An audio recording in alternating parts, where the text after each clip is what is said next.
Great, everybody. My name is Mark, working with MD Rating. Today, we're going to be talking about shotguns. Now, before I jump into the video information, please make sure you guys click that like, subscribe, comment in the comment section below, and definitely be sure to share it. You never know who this might be to bless. Now, again, my name is Mark, and if you want to reach me on IG or follow me on IG or send me a message on IG, it is MD_Ready. I'm a firearms instructor. I provide consultation as well as licensing, correct? Okay, private lessons as well. I provide a variety of services as well as doing some work on your pistol because I'm a Glock certified armor. Now, let's get into the video. So with that being said, New Jack, one of our subscribers, he had a question reference to an up-to-date shotgun video. Then pause. Please. It is difficult to try to make sure that I answer all the questions that may come in via comments. And it's not that like I'm having a mass amount of questions coming in. It's just the fact that the matter is they get missed. And I don't want to miss any requests that you guys have for videos. So when it comes to comments, I may be a few days behind. I may respond in a matter of minutes. It just depends on what's going on. So if you have any topics or interesting topics for a video or possible interesting topics for a video, please send them to me in a DM. MD_Ready on IG, or my email is in the bio. Right? Okay. So moving forward. Now, New Jack wanted to know, and let me get this right. I know I had to take a slight pause. If you're able to travel or ride around with a shotgun in your vehicle. Now, yes and no. So, some states do allow that. I was in South Carolina. Stay tuned for my video on what I created in South Carolina and how I created in South Carolina.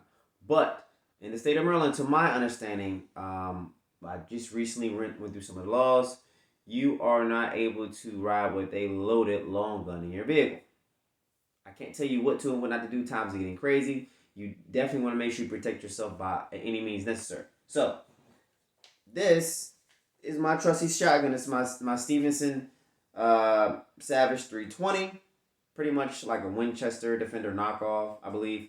I have a light on here. You guys seen this before. A 2-round magazine extension tube on there. Modified the foregrip to accommodate the side saddle here. As well as I have a side saddle on the rear.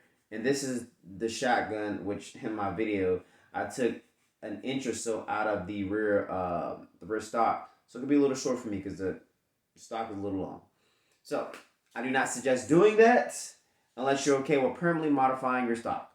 Now, with that being said, this is an 18.5-inch shotgun. Okay? Now, there is the interstate carry law, right? Where as long as your ammo, firearm, and the magazine are separate, right? And you don't have any planned stops besides gas, and they may even squeeze in food in there. But me personally, just riding around with a loaded shotgun, I am not for that. Now, if you want to do it, that's completely up to you. But unless you have a way of locking your firearm down, I'm not a big fan of leaving loaded firearms inside of a vehicle. Okay? Have I done it before? Of course, who hasn't? But I don't want to make that my norm. I'm definitely not going to leave guns in a vehicle overnight.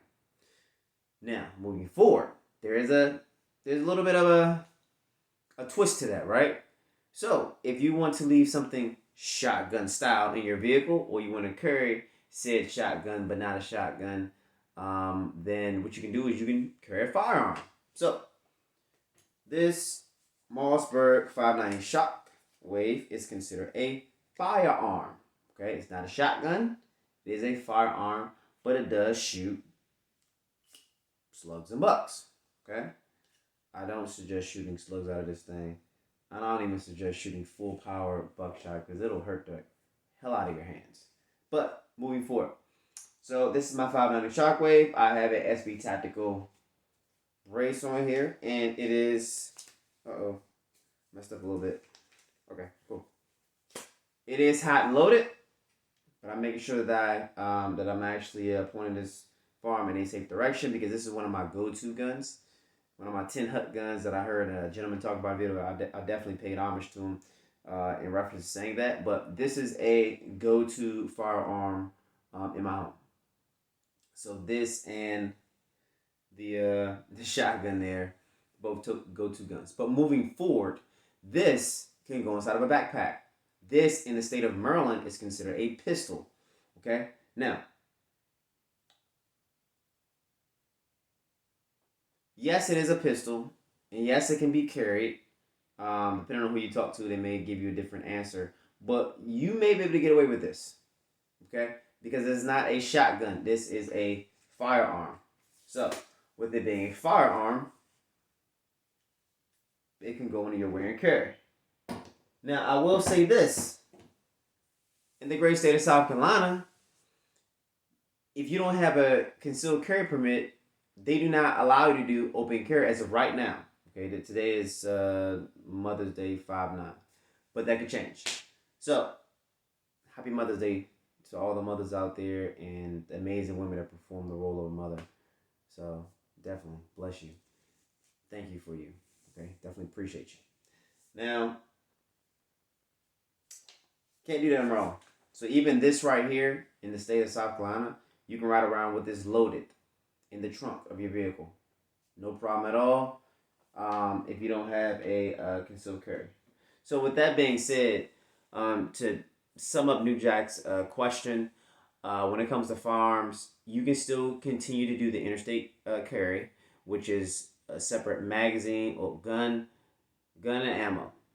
Okay, so continue to do that. I even say, hey, gun, and if it's a pistol, rifle, firearm, ammo, and magazine separate to be on the safe side. Okay, and they're not supposed to be accessible to the owner, right, or whoever is dropped to the driver.